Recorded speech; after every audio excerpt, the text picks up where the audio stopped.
Welcome everyone. Glad you're here in the studio. Let's take a look at leather dyes. There's a lot of different types out there in terms of formulations and opinions on effectiveness. So today we're going to look at three different things. We're going to look at what leather dyes are and how they differ. We're going to take a look at the two main types of dyes. Yep, there's only two. And then we're going to take a look at tannery dyeing versus home dyeing and which one is going to best suit your project needs. So with that, let's dive right in.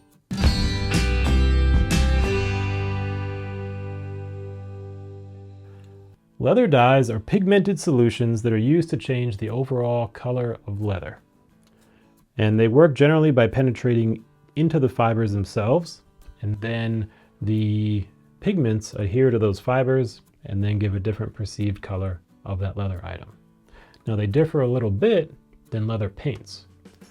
And let's take a closer look at exactly how each of these work into the fibers themselves. So on the left, we see leather paint. And with leather paint, it's essentially coating the surface of that material, creating a new barrier of pigment that gives the leather a different colored look. When we're looking at the dyes actually penetrate into those fibers, and then by doing so, apply different pigments to those fibers so that they actually appear a different color. And that runs pretty deep into the leather depending on the type of dye that you're using and how much that you've used. So that's the main difference between how paints work and how dyes work. Let's take a look at an important part of the dye and what are they comprised of. And there's primarily two main elements to a dye. There can be lots of different parts of the formula, but there's two main things. We have our pigment and we have our carrier. And the pigment is essentially what is used to provide the colorant that will go into the leather material. And our carrier is a liquid that's used to carry that pigment down into that material so that it can get into the fibers.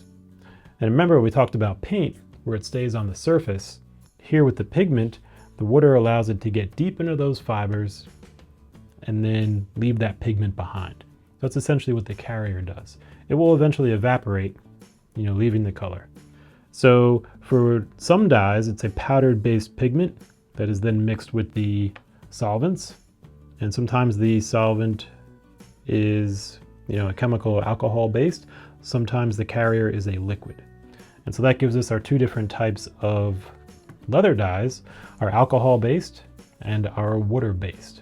Within that, we have two types of pigment. We have our powdered pigment, and we also have an oil-based pigment. And so we're going to look at a few examples in just a bit and show you exactly what that difference may be. But the important part is we have a alcohol-based dye, and we have water-based dye, and then we have powder-based pigments. We also have oil-based pigments. So let's check out some more. The first we have is the Fiebing's Pro Dye. This one's really popular, and it is an alcohol-based dye that has an oil pigment. And so the composition of this is around 0% water, none at all. We have about 50% alcohol, about 25% ethanol, and about 10% of the oil that's pigmented for the colorant. And the oil that's used is something called oleic acid. And that's found very prominently actually in olive oil. And so it's interesting that that is also used in this as well. However, it's a great carrier for pigment and generally leaves a very vibrant color behind, since that oil allows it to really attach to those fibers and stay embedded within them.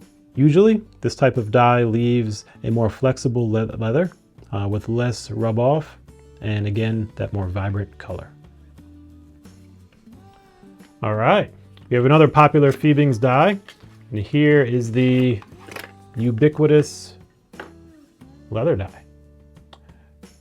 And this one is also an alcohol-based dye, and it uses a powder pigment.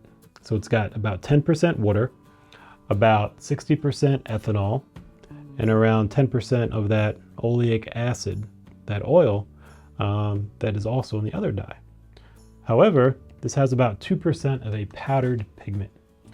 So when we're comparing the two, this type of dye generally will yield a little more of a stiff leather, have a little more rub off, with a little more subtle colors to it.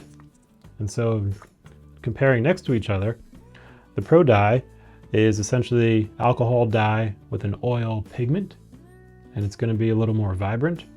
And then the regular Fiebing's dye is also alcohol based with a powdered pigment that's going to have a little bit of a softer, more muted color to it.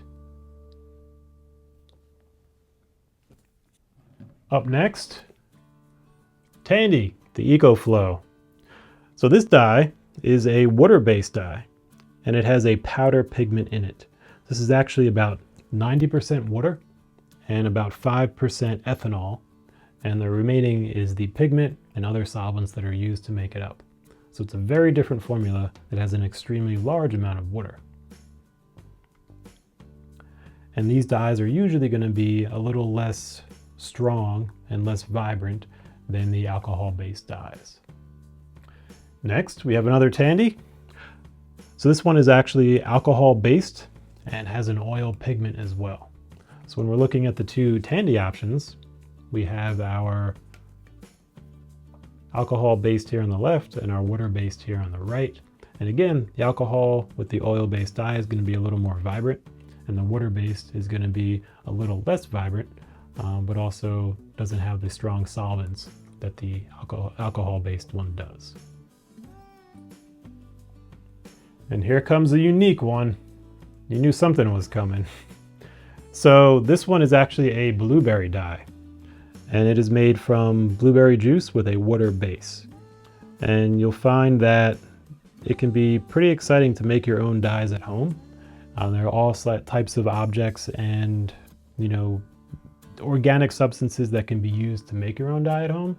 And some of those include carrots, teas, coffee, hibiscus, and many more natural substances that you'll find around the home and around the farm as well.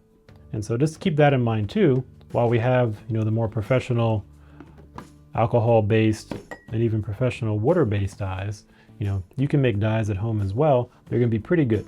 And similar to the professional water-based dye, it's not going to be as vibrant as the alcohol-based, yet it'll still be pretty good. You can make some really unique items in some very unique colors because you'll get the exact shade that you want. And speaking of homemade dyes, let's check out dyeing at home versus tannery dyeing and what the difference really is. So in general, when leather comes dyed from the tannery, it's going to already have a pretty color fast dye to it, which means that it's the chemicals they're using and the finishing process are going to make that color pretty set. There's not going to be a lot of rub off. And the colors may be a little more vibrant as well, given that professional process. When we're looking at home dyed items, which this belt is, you can see it's a little more muted in the color. This was done using the Fiebing's Pro dye. And initially there was a little more rub off.